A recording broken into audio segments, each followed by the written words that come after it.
Kwa siku nyingi, wapenzi watazamaji, wasikilizaji, wala ambao wote tulikuwa wote kwenye vipindi vilivyopita, ambao topic kubwa ilikuwa ni mambo ya mahusiano. Sasa leo tunakuja na mada pia iko ndani kwenye mada tu hiyo ya mahusiano, ya kwamba mambo wanayopenda wanawake kwa asili lakini hawasemi. Yaani ni mambo ambayo wanapenda wanawake kwa asili lakini hawasemi, hawaambii wanaume zao. Sasa wanapenda kama yapi ambayo huaga wanapenda, lakini hawatuambii kama sisi wanaume kwamba ni kitu gani ambacho wanakipenda. Sasa kitu cha kwanza kabisa, wanaume wenye harufu nzuri. Maanake wanapenda wanaume wenye harufu nzuri. Wanawake hapo hawatuambii, lakini wanajali sana, wanapenda sana kwamba wanapenda wanaume wenye harufu nzuri. Pia mabusu ya ghafla, yani waga ni mabusu ya ghafla kwenye paji la uso. Mabusu ya ghafla kwenye paji la uso, hilo waga wanapenda.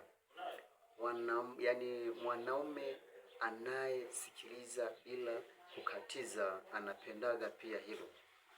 Mwanamke anapenda mwanaume ambaye anasikiliza bila kukatiza. Sawa. Utani wa upole, hasa kama mpo karibu naye. Sawa, yani utani wa upole hasa kama mpo karibu naye. Kujiamini bila kiburi.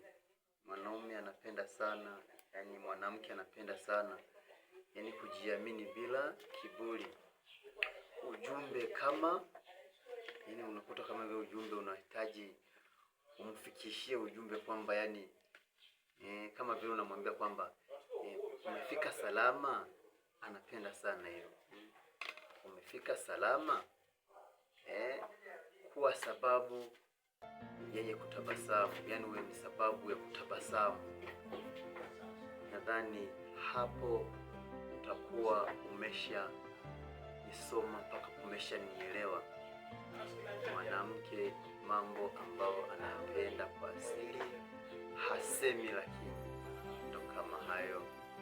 Tuendelee kufuatilia vipindi vinavyokuja kwa siku nyingine tena. Leo ngoja niishie hapo.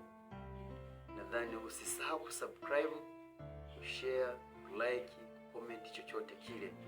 Niwatakie usikivu mwema katika vipindi vyangu tunavyoendelea kwenye mtandao wangu huu. Asanteni na